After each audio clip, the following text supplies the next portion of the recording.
Dear followers, friends, and unfollowers, ang pagiging isang digital content creator ay hindi pagpapa-impress. Dito na ipapakita namin ang totoo sa sarili namin. Dito namin na ipapakita ang aming mga hidden talents.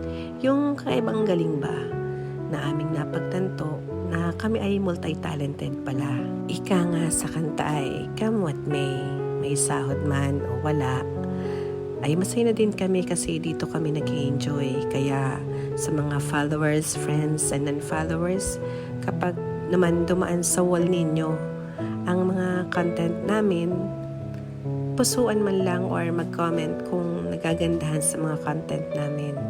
Huwag niyo po sanang gagayahin ng iba. Hindi na nga nag-like, i-unfollow ka pa.